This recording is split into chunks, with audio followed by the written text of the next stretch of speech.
નમસ્કાર મિત્રો, સીધું ને સટના એપિસોડમાં આપણે અમરેલીથી હસમુખભાઈ પટેલને જોડ્યા છે. હસમુખભાઈ પર્યાવરણ પ્રેમી છે, કેળવણીકાર છે અને નિત્યમ વિદ્યા સંકુલના સૂત્રધાર છે. ભોજદે એમનું ગામ ગીર સાસણમાં, અને બાજુમાંથી સિંહ પસાર થઈ જાય એવા એ ફાર્મ પર રહેવાનો એક અવસર અમને પણ મળેલો. અને અમે મોર્નિંગ વોકમાં જઈ આવ્યા ત્યારે, જઈને પાછા આવ્યા ત્યારે પાછળ સાવજ આવ્યો હતો એવું પણ અમને કહેવામાં આવ્યું. એટલે એમના ફાર્મ પછી જંગલ શરૂ થાય. અને હસમુખભાઈ આમ તો કેળવણીકાર છે, શિક્ષણ સાથે સંકળાયેલા છે, અને એમની સાથે આજે જે વાત કરવી છે આપણે એ ગીર સાસણ અને ગુજરાતમાં સિંહોની વસ્તી ગણતરી આ વખતે થઈ રહી છે એના સંદર્ભમાં આપણે હસમુખભાઈની સાથે વાત કરીશું. કારણ કે હસમુખભાઈ એ મૂળે ગામડાનો જીવ છે, ટેકનોલોજીની બાબતમાં એ અલ્ટ્રા મોડર્ન છે, શિક્ષણની બાબતમાં પણ એમના વિદ્યાર્થીઓને એ દુનિયાભરનું જ્ઞાન આપે છે, અને ભારતીય સંસ્કૃતિનું જ્ઞાન પણ એમને સાથે સાથે આપે છે. એવા હસમુખભાઈની પાસેથી આપણે આ સિંહની ગણતરી વિશે વાત કરવી છે. હસમુખભાઈ, આપનું સ્વાગત છે સીધું ને સટમાં. અને આપ સિંહની ગણતરી અત્યારે ચાલી રહી છે એના વિશે આપ વાત કરો એવી હું આપને વિનંતી કરું છું. સૌ પ્રથમ તો તમારો ખૂબ ખૂબ આભાર કે તમારી સાથે સંવાદ કરવાનો અવસર મળ્યો અને આ જાહેર ટોક કરવાનો અવસર મળ્યો, એટલે પુનઃ તમારો આભાર. તમારી સાથે વાત કરવાથી અમને એમ થાય કે અમે કોની સાથે અમે પ્રેરણા મળે છે. એટલે આજે બરોબર વિષય પણ મારા ગીર વિસ્તારનો છે. હું ગીરમાં જન્મ્યો છું, ગીરના ગામડાની અંદર ઉછરો છું, જંગલમાં રખડ્યો છું, અને જંગલની બોર્ડર પર જ અમારી બાપ દાદાની જમીનમાં ખેતી પણ કરી છે, અને આ બધા જનાવરોથી થોડા ઘણા અંશે પરિચિત પણ છું. તાજેતરમાં જે સિંહ વસ્તી ગણતરી ચાલી રહી છે તેના વિશે આમ વાત કરીએ તો જનરલી સિંહની વસ્તી ગણતરી દર 5 વર્ષે થાય છે. અને વસ્તી ગણતરી ફોરેસ્ટ વિભાગ દ્વારા કરવામાં આવે છે. ગુજરાત વન વિભાગ દ્વારા એની વસ્તી ગણતરી કરવામાં આવે. એટલે સિંહ જેટલા વિસ્તારની અંદર છે, માનો કે ગીર વિસ્તાર સાસણનું જે ગીરનું જંગલ છે એ 1900 વર્ગ કિલોમીટરની અંદર પથરાયેલું છે. તો એની અંદર જે સિંહ છે એની ગણતરી દર 5 વર્ષે આપણે જેમ વસ્તી ગણતરી થાય એમ સિંહની પણ વસ્તી ગણતરી કરવામાં આવે. 1990માં 284 સિંહ હતા. ત્યાર પછી છેલ્લી વસ્તી ગણતરી થઈ 2020માં, એમાં આંકડો 670 આસપાસનો છે. 284 થી 670 સુધીના આંકડાઓ દર 5-5 વર્ષે ગણતરીમાં આવ્યા. કોરોના કાળમાં જે વસ્તી ગણતરી સિંહની થઈ તે જે દર વર્ષે આ વર્ષે જે વસ્તી ગણતરી હમણાં ચાલી રહી છે એના કરતા વિભિન્ન હતી, કેમ કે કોરોનામાં રિસ્ટ્રિક્શન હતા, સિંહને પણ કોરોનાની સંભાવનાઓ રહી, એટલે નજીકથી ગણતરીઓ નથી થઈ. એટલે વન વિભાગે એના એક ફોર્માલિટી પૂર્વક કે 5 વર્ષે આવે છે તો કરી, એટલે થોડોક ક્યાંક આંકડામાં ભેદ હોઈ શકે છે. પણ સિંહની વસ્તી ગણતરી ખૂબ જ વ્યવસ્થિત અને ઝીણવટપૂર્વક હાલના તબક્કે થાય છે. ટેકનોલોજીનો ઉપયોગ થાય છે અને માણસોનો ઉપયોગ થાય છે. એટલે વસ્તી ગણતરીની ફોર્મ્યુલા કહું તમને તો કે ફોરેસ્ટ વિભાગમાં બીટ હોય છે, બીટ એટલે એક વિસ્તાર, કે એના ઉપર એક ગાર્ડ હોય, બીટ ગાર્ડ કહેવાય. બીટ ગાર્ડને એક કાયમી માટે એક લેબર મળે, કે ફોરેસ્ટ વિભાગમાં મેકમ ટૂંકમાં મજૂર તરીકે એક માણસને એના ભેગો, કેમ કે જંગલમાં જવા આવવામાં એકલા હોય તો એના ભેગો એક લેબર હોય. દરેક બીટ ગાર્ડમાં એક ગાર્ડ હોય છે ફોરેસ્ટર, અને પછી એની ઉપર આરએફઓ હોય. એવી આખી ડીસીએફ, સીસીએફ એવી આખી વન વિભાગની જે વ્યવસ્થા તંત્ર સરકારી માળખું એનું હોય છે. હવે ગણતરીની અંદર છે ને સિંહ ગણતરી ખરેખર વન વિભાગ માટે આમ એક મોટો ઉત્સવ હોય ને એ રીતે તૈયારીઓ થતી હોય છે. અમે નાનપણમાં જોયું છે. અને અચ્છા. હા, અને અત્યારે અમે જાણતા હોય ને તો આપણે એમ કે મોટો એક ઉત્સવ આવતો હોય એની પૂર્વ તૈયારી, નવરાત્રી આવતી હોય ને આપણે 15 દિવસ અગાઉ તૈયારી કરતા હોય. વન વિભાગ પણ આ સિંહ ગણતરી પહેલા 15-20 દિવસ પહેલાની પૂર્વ તૈયારી કરતા હોય. જેવી કે 15-20 દિવસ પહેલા વન વિભાગ દ્વારા દાખલા તરીકે હવે શું છે કે જંગલની બહાર પણ સિંહ છે. તો રેવન્યુ વિસ્તારમાં તો એની અંદર કોઈના ખેતરમાં સિંહ આવે તો વન વિભાગના માણસો કોઈના ખેતરમાં જ જવાના ન હોય જનરલી. એટલે 15-20 દિવસ પહેલા આજુબાજુના સરપંચોને, આગેવાનોને, બધી એનજીઓને, ખેડૂતોને, જે બોર્ડર પરના ખેડૂતો છે એને બધાને ફોરેસ્ટ વિભાગના કર્મચારીઓ કહેતા હોય ભાઈ આટલી તારીખે અમારી સિંહની ગણતરી ચાલુ થાય છે, તો કઈ સિંહ જો આવે તો તમારે અમને ઇન્ફોર્મ કરવાનું છે. હવે તો વોટ્સએપ ના થઈ ગયું એટલે કે ભાઈ આવો સિંહ નો ફોટો છે, અથવા તો XYZ કે કઈ સિંહ આવ્યો છે. એટલે એને આજુબાજુના જે લોકલ માણસો હોય છે એને પણ 15-20 દિવસ અગાઉ તૈયાર કરતા હોય.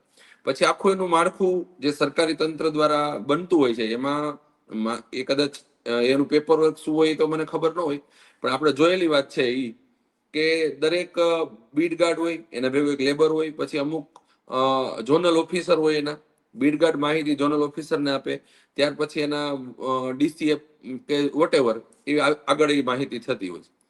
એટલે મજૂરથી લઈ, લેબરથી લઈ અને વન મંત્રી સુધીના તમામ કેડરના નાના મોટા અધિકારી અને પદાધિકારીઓ સિંહ ગણતરી માટે ઉત્સુક હોય છે અને એની અંદર કાર્યરત હોય છે. એટલે ગણતરી પૂર્વે 15-20 દિવસની તૈયારી કરતા હોય. પછી એમાં શું હોય કે ગાર્ડ હોય તો એને આખા એની બીટ હોય તો એની બીટ સિંહ ગણતરી 2 વખત કરવામાં આવે હરીભાઈ. 24 કલાક એક અચ્છા. પેલા 24 કલાક ગણતરી કરે. માનો કે આજે બપોરે 12 વાગે ગણતરી ચાલુ થઈ તો બીજેથી 12 વાગ્યા સુધી જેટલા વિસ્તારની અંદર સિંહો છે એટલા વિસ્તારની અંદર એના ગાર્ડ, એના લેબર, પછી એને વોલિયન્ટરો પણ હોય, અમુક સંસ્થાના અમુક એનજીઓ આગેવાનો પણ હોય કે જે ફોરેસ્ટે નક્કી કર્યા કે આ વોલિયન્ટર મદદરૂપ થાય. તો એના જી. બધા વોલિયન્ટર થી માંડી 24 કલાક એની ઉપર નજર રાખવામાં આવે કે આ વિસ્તારની અંદર સિંહ આવ્યો હતો, તેનો આવ્યો હોય તો એનો ફોટો પાડે. હવે ફોટા થઈ ગયા અને હાઈ રેઝોલ્યુશન ફોટા પણ પાડીને એના ઝોનલને આપે, અથવા ઝોનલને કહે ભાઈ અમારે ત્યાં ગાર્ડે ઇન્ફોર્મેશન આપે કે મારે ત્યાં એક સિંહ આવ્યો છે, એનું સ્વરૂપ આવું છે, એનો કાન કાપેલો છે, એના કેસવાળી આવી છે. જોકે જનરલી દરેક સિંહના નામ હોય છે, અચ્છા. એનું નામકરણ જ, પણ નામકરણ છે એ ફોરેસ્ટ નું ઓફિશિયલ ન હોય, પણ ગાર્ડ નામ આપતો હોય કે મારે જાંબો સિંહ છે, ભૂર્યો છે, અચ્છા. કાન કટિયો, કાપેલો કાન કે ફાટેલો હોય તો કાન કટિયો છે, તોફાની, એવા નામ આપેલા હોય. તો એની જી. ગણતરીમાં કઈક ભાઈ મારે અત્યારે સિંહ દેખાણો. પછી સિંહના જે પંજાના નિશાન એને સગડ કહીએ અમે, ખાદી ભાષામાં હગડ કહી. તો એ સગડ છે હગળ હગળ મળે. હા હગડ. તો એના ફોટા પડતા હોય કે અહીંયા અહીંથી ગયેલો છે, અહીંથી પસાર થયેલો છે. કોઈ ખેડૂતે ઇન્ફોર્મેશન આપી હોય કે અમારા ખેતરમાં આવેલો છે. તો એમ 24 કલાક સુધી પેલી ગણતરી કરવામાં આવે, એનું કાઉન્ટિંગ કરવામાં આવે એટલા સિંહ છે. ત્યારબાદ એકાદ દિવસનો કદાચ વિરામ લે, અથવા તો બીજી વખત ફરી વખત 24 કલાક એની એક ગણતરી કરવામાં આવે. તો જી. સિંહ ટેરિટરી ચેન્જ થયું એટલે 2 વખત ગણતરી થાય. ત્યારબાદ એના ફાઇનલ આંકડાઓ થાય, એનું વર્ગીકરણ કરવામાં આવે, કોમ્પ્યુટરાઇઝ કરવામાં આવે. દાખલા તરીકે બીટ ગાર્ડ છે કોઈ, બીટ નંબર 1, માનો કે વાણિયા બીટ છે, અમારે ત્યાં વિસ્તાર વાઇઝ નામ હોય. વાણિયા બીટના ગાર્ડે એમ કીધું છે કે આ સિંહ અહીંયા આજે જોવા મળ્યો છે. એ જ વર્ણન દાખલા તરીકે કપૂરિયાવાળી બીટનો ગાર્ડ છે બીજા દિવસે આપે કે ભાઈ આ વર્ણનનો સિંહ છે. તો એ બે ક્રોસ વેરિફિકેશન થાય કે આ સિંહ આજે અહીં દેખાણો તો એ જ સિંહ બીજે દિવસે અહીંયા દેખાણો તો, બે ભેગા ન થઈ જાય, આંકડા વધઘટ ન થાય. એટલે 2 વખત ગણતરી કરવામાં આવે અને પછી આંકડો નક્કી કરીને પ્રોટોકોલ મુજબ લગભગ મુખ્યમંત્રી દ્વારા રિલીઝ કરવામાં આવે કે અમારા ગુજરાતમાં કે આપણા ગીર વિસ્તારમાં અભયારણ્યમાં કે આટલા સિંહો છે. આવી એની પ્રાઇમરી માહિતી હોય છે. જી. જી. મને હસમુખભાઈ, અમે ભોજદે આવેલા ત્યારે કાળાભાઈ વાળા આપણા આહિર જે છે હા, મારા એમને ગામના ત્યાં જતા હતા ત્યારે એમણે કહ્યું કે બસ હમણાં થોડી વાર પહેલા જ ભોજદેમાંથી જ ને સિંહણ અને એના બચ્ચા ત્યાંથી પસાર થયા. તો લોકોને ડર ન લાગે? લોકો ઉપર હુમલો ન કરે? પેલી વસ્તુ તો એ છે, સિંહ છે ને એ રાજા છે, રોયલ રોયલ ફેમિલી છે, એની લોયલ્ટી હોય. રાજા છે એટલે રાજા જેવું જ એ વર્તન કરે. સિંહના દરેક વર્તન છે ને એ રાજા જેવા જ હોય છે. એની ટેરેટરી નક્કી કરે ને કે ભાઈ આ વિસ્તાર મારો, એવું સિંહ નક્કી કરે કે આ વિસ્તાર મારો છે, તો એ પોતાના બ્લેક વોટર દ્વારા એની ટેરેટરી નક્કી થાય કે ભાઈ અહીંયા સુધી એનું પેશાબ હોય તો ત્યાંથી આગળ બીજો સિંહ છે એ આવે ને, એવી ટેરેટરી નક્કી કરે સિંહ, એટલો અચ્છા. વિસ્તાર મારો. તો એ હા. રાજા છે. એને બીજા વિસ્તારમાં જવું છે તો કોઈના એનું રાજ્ય જીતી લેવાનું છે. સિંહ ઇનફાઇટમાં બીજા સિંહને મારીને એનું રાજ્ય પચાવશે. એટલે રાજા જેવું હા. જ વર્તન કરે. એટલે રાજા ક્યારેય પબ્લિક હેરાન થાય અથવા પ્રજા ઉપર રાજા ક્યારે એટેક કરે નહીં, આ રાજાનો ગુણધર્મ છે. આપણે જાણતા આદર્શ એમ સિંહ રાજાનો ગુણધર્મ. આદર્શ આદર્શ રાજાનો ગુણધર્મ. આદર્શ રાજાનો ગુણધર્મ એ છે. એમ સિંહ છે ને એ ક્યારેય માણસ ઉપર એવી રીતે એટેક ન કરે. એવા બનાવો તમારા ધ્યાનમાં ઘણા એવા છે કે આને પણ એ ટ્રેસમાં આવ્યો હોય કે એની કંઈક તકલીફ થઈ હોય, એને હેરાન કરવામાં આવ્યું હોય તો બરોબર. એટલે કોઈએ સિંહ જો કાંકરી આપણે ચારો રસ્તા, કર્યો. હું જયારે હરિભાઈ પ્રાઇમરીમાં ભણતો ને, તો મારે ખેતરે જવાનું હોય તો રાત્રે વાહુ જાય રસોલામાં, તો અમને બીક લાગે. ત્યારે બત્તી એવી બધી નહોતી, તો આપણે સિંહ આપણે રસ્તામાં આયલા જતા હોય ને સિંહ સામે મળે એટલે એ બાજુના શિલામાંથી નીકળી જાય ને આપણે બાજુમાંથી નીકળી જાય. ટૂંકમાં હું નાનપણમાં ઘણી વખત એવી રીતે પસાર થયો હોય. એટલે સિંહ જે માણસ ઉપર હુમલો ક્યારે કરે નહીં. ઇનકેસ એને હેરાન કર્યો હોય તો જ. પછી રાજાને તમે હેરાન કરો ને રાજા દંડ દે, સર્વ દંડ હસી એમ કરીને, તો એ દંડ આપે તો વાત જુદી છે, પણ રાજા છે એ પ્રજાને હેરાન ન કરે. સિંહ રોયલ પ્રાણી છે, એવી રીતે પ્રજાને હેરાન ન કરે. પણ બચ્ચાવાળી સિંહણ છે, એના બચ્ચાને કોઈ નુકસાન કરવાનું કરે તો એ હુમલો કરવાની સંભાવનાઓ ખરી, કેમ કે એને માતૃપ્રેમ છે ત્યાં, તો બચ્ચાના રક્ષણ માટે એ કરી શકે. એટલે લગભગ અમે ગીર વિસ્તારમાં સિંહના હુમલાઓ માણસ ઉપર થતા હોય બહુ જૂજ કિસ્સા હોય. દીપડો વગેરે હોય એટલે એવું હમ. નથી હોતું એમ. પણ આપણે છે ને હમણાં હમણાં એવું પણ જોઈએ છીએ કે એ છે ને આપે જેમ કહ્યું એમ કે વન વિસ્તારમાંથી બહાર નીકળીને મહેસૂલી વિસ્તારમાં આવે છે. અને મને લાગે છે કે ધારી અને બરડા તરફ પણ હવે છે ને ત્યાંથી ગીરમાંથી છે ને સિંહ માઇગ્રેટ થવા માંડ્યા છે. તો આનું શું કારણ? જો બરડામાં જે સિંહ છે ને, ત્યાં વન વિભાગે સફારી પણ ચાલુ કર્યા છે, પણ એને ઓફિશિયલ સિંહને બરડા ડુંગરમાં ટ્રાન્સફર કર્યા છે. અને એક બીજી જગ્યાએ એવી રીતે પણ રામપરા એમ કે ટ્રાન્સફર કર્યા છે. ઘણી વખત શું થતું હોય કે કોઈ જંગલમાં એક જંગલમાં રોગ આવે, તો આપણે પેલા ઓલા રોગ આવતા મરઘીના કેવા કઈક રોગ કે તમારી હમ. હમ. નાનપણમાં હમ. ડોકા મળ્યો કઈ માણસ ઓલા પક્ષી પ્રાણી મળી જાય, તેવા હમ. પ્રાણીઓના રોગ આવે ને, તો એક ટેરેટરીમાં રોગ આવ્યો હોય તો બીજી જગ્યાએ સિંહને બચાવી શકે. એટલે વન વિભાગની પોલિસી હોય કે એને બરડામાં શિફ્ટ કર્યા છે, જ્યાં સિંહ રહી શકે એમ છે. એટલે ત્યાંય સફારી છે. ગિરનારમાં સિંહ છે, બરડામાં વન વિભાગે સિંહ શિફ્ટ કર્યા છે. પછી દાખલા તરીકે પેલા સાસણના જંગલમાં આ એશિયાટિક સિંહ હતા. પછી માનો કે હવે લીલિયામાં આવ્યા છે. લીલિયા પંથકમાં જે બૃહદ ગીર કહેવાય એમ છે, એક શેત્રુંજી નદી, શેત્રુંજી પર્વત સુધી, ભાવનગરના પાદર સુધી સિંહ સાસણથી જોવા મળે. ઓહ. બરડામાં છે એ રીતે. અને તમે સમાચાર સાંભળ્યા તો રાજકોટમાં એક વખત ચોટીલા પાસે સિંહ જોવા મળ્યા હતા. તો એ જે સિંહ છે એ અનાયાસે જતા રહ્યા હોય છે, કોઈ કારણોસર જતા હોય, એક્સિડન્ટલી જતા હોય, તો એ તો ફોરેસ્ટ વિભાગે પરત લાવ્યા. પણ જે રેવન્યુ વિસ્તારમાં સિંહ જે આવ્યા, ખુલ્લી ગીરમાં આવ્યા, એમ કે ખુલ્લા વિસ્તારમાં આવ્યા, ગીર નહીં પણ ખુલ્લા વિસ્તારમાં, તો એના મુખ્યનું રીઝન એ છે કે પેલા છે ને જંગલની અંદર માલધારીઓ હતા કે જે નેહડાઓ ત્યાં રહેતા અને એની બરોબર. ભેંસો ગાય વગેરે એવું રાખતા જંગલ. હવે એ ફોરેસ્ટ ના સેટલમેન્ટ પછી ઘણા સમય પછી ધીમે ધીમે ધીમે ધીમે નેહડાઓનું પ્રમાણ ઓછું થઈ ગયું, એને બહાર શિફ્ટ કરી દેવામાં આવ્યા. એટલે જે પાલતુ પ્રાણીઓ છે, ડોમેસ્ટિક જે એનિમલ્સ છે, એનું જે એને શિકાર મળતો હતો ને જંગલમાં ઓછો થઈ ગયો. હવે એને શિકાર માટે જંગલી પ્રાણીઓ સાથે સંઘર્ષ કરવાનો થાય. તો જંગલી પ્રાણી તો ડિફેન્સ શીખા હોય જંગલમાં, સિંહથી ડિફેન્સ કેમ કરવું, એટલે એને શિકારમાં તકલીફ થતી હોય. એટલે જે પેલું રીઝન છે માલધારીઓ જંગલની બહાર આવ્યા. એટલે પહેલા એટલે 150 જેટલા નેહડા હા હતા ગીરમાં. હા એ છે ને હવે મને લાગે છે 50 જ રહ્યા હશે એવો કઈ અંદાજ છે. એટલા બધા પણ નહીં હોય, કદાચ બહુ ઓછા થઈ ગયા, જૂજ થઈ ગયા છે એમ. હા. તો હા. એ જે એનું મુખ્ય રીઝન છે. બીજું રીઝન છે જંગલની અંદર પેલા નિયંત્રણ ઓછા હતા, તો લોકો લાકડા કાપવા માટે જતા હતા, જંગલની અંદર અવર જવર વધારે થતી હતી, જંગલની અંદર ઘાસ વાઢવામાં આવતું હતું, ગાયોને ચરાવવામાં આવતી હતી, એટલે જંગલ છે ને એની અંદર જાડી ઝાકરાનું પ્રમાણ ઓછું હતું. એમ શાક, સીસમ, ચંદન, બાવળ એ બધી વસ્તુ ઠીક, પણ જે જાડી ઝાખરા, જે ઘાસ ને એ બધું પ્રમાણ ઓછું હતું. અત્યારે બાયોડાયવર્સિટીમાં ઘણા એવું ઘાસ થઈ ગયું જંગલની અંદર. લેન્ટેના કરીને એક આવે છે, પછી કુવાડિયા છે, પછી આવું જે ઘાસ કહી છે કડવું કડિયાટું, આવું જંગલમાં વધારે થાય. ઘસારો ઓછો થઈ ગયો, કટિંગ ઓછું થઈ ગયું, એટલે આ બધી વસ્તુ બહુ ભરપૂર માત્રામાં ઊભી. જે અમુક દાખલા તરીકે કડવું ઘાસ છે તો એલર્જેટિક છે, લેન્ટેના તમને કોઈ નક્ષોરાને નુકસાની કરે છે. તો આ બધી વસ્તુના કારણે એ ગીચતા વધી હોય એટલે સિંહને ખુલ્લી જગ્યા ઓછી પડવા માંડી. સિંહ રાજા છે એ બંધનમાં દેખાવા માંડ્યો. એટલે આ બધા કારણોને ની અંદર, બધા કારણોના અસરને કારણે સિંહ છે મારા ખ્યાલ પ્રમાણે રેવન્યુ વિસ્તારમાં, ખુલ્લા વિસ્તારમાં જતો.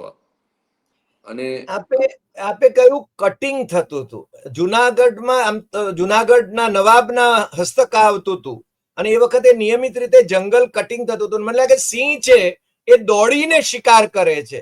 હા, દોડીને કરે છે. મને લાગે છે બાજુમાં જઈને શિકાર નથી કરતો, નહીં, દોડીને એટલે કરે. દોડ એટલે એને જે એવી પદ્ધતિ ટૂંકમાં છે ને. રસ્તામાં તકલીફ પડે. હા, એટલે હવે ધારો કે અત્યારે કેટલા સિંહ ગીરની અંદર અથવા તો આપણા ગુજરાતમાં કેટલા સિંહ હશે એનો કોઈ અંદાજ મૂકી શકાય? જે કોરોના કાળની ગણતરી હતી ને 674 2020માં, જી, એટલે કદાચ એમાં 2-5 નો ફેર પડે. તો હું ક્રમશઃ તમને હરિભાઈ કહું ને તો 1995 થી છે ને 20 વસ્તી ગણતરી 20, 30 ને 32 અને 52, 2010માં 52 સિંહ વધ્યા હતા. હવે 2015માં છે ને 112 સિંહનો વધારો થયો, એટલે 400 માંથી 500 ઉપર જતા રહ્યા. હવે ત્યાર પછી 2020માં 150 સિંહનો વધારો થયો, એટલે 670 આસપાસ. મારા ખ્યાલ પ્રમાણે, ગણતરીના આંકડા એવા નથી, પણ મારા ખ્યાલ પ્રમાણે ઓછામાં ઓછા 250 જેટલા સિંહ વધશે આ વખતે, કેમ આ કે વખતે સ્પ્રેડ થતા જતા. પેલા 1990માં 270 આસપાસ, 80, 84 એવા હતા.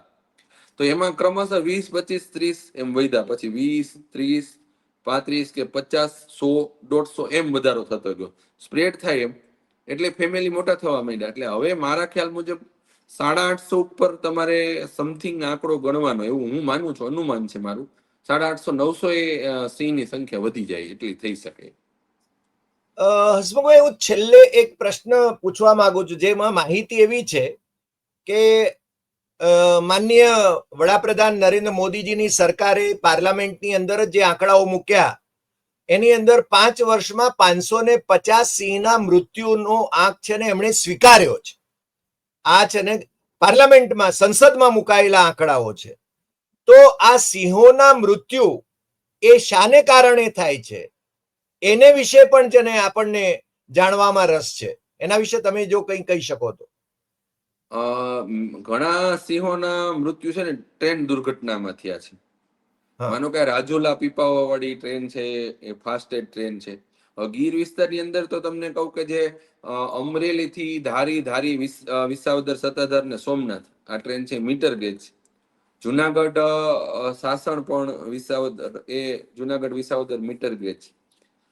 એટલે જે મીટર ગેજ ટ્રેન સિવાયની જે ટ્રેન છે આ પીપાવા વાળી ટ્રેન, એમાં મેં ઘણી વખત સમાચાર સાંભળ્યા કે ટ્રેન અડફેટે સિંહનું મૃત્યુ થયું. બીજા નંબરમાં થોડોક રોગ આવ્યો હતો વચ્ચે, એ રોગના કારણે પણ સિંહ ઘણા મૃત્યુ પામ્યા છે.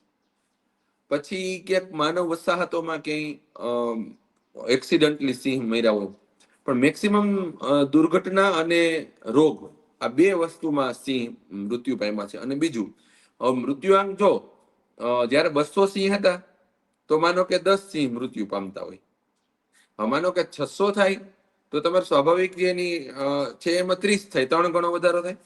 એટલે વધે. જે રિયલ ડેથ હોય એની જીવન પૂરું થઈ જતું, એટલે રિયલ ડેથ છે ઘણી, જેમ સિંહનો આંકડો વધ્યો ને એમ મૃત્યુનો આંકડો, કુદરતી મૃત્યુનો આંકડો એટલો વધ્યો. પણ એક્સિડેન્ટલી પણ મેં કીધું એમ આવી ટ્રેન દુર્ઘટના છે, રોગ થયા, આને કારણે આ સિંહનો આંકડો છે એ મૃત્યુનો વધ્યો હોય એવું હું માનું છું. હસમુખભાઈ, આપ અમારી સાથે જોડાયા અને બહુ સરસ વાત કરી. સિંહ છે ને એના રાજા તરીકેના વર્તનની વાત કરી, અને સિંહણ એના બચ્ચા માટે એ કંઈ પણ કરી શકે એ વાત કરી, અને આ જે વસ્તી ગણતરી, સિંહની વસ્તી ગણતરીની વાત કરી, એ બદલ આપનો ખૂબ ખૂબ આભાર. આજે આટલી વાત.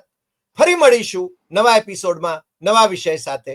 તમને આ એપિસોડ ગમ્યો હોય તો સૌથી વધુ શેર કરશો, લાઈક કરશો, કમેન્ટ કરશો, અને આપણી YouTube channel doctor Hari Desai Satyam Evam Tathyam subscribe કરવા માટે મિત્રોને દેશમાં અને વિદેશમાં જરૂર જણાવશો. નમસ્કાર.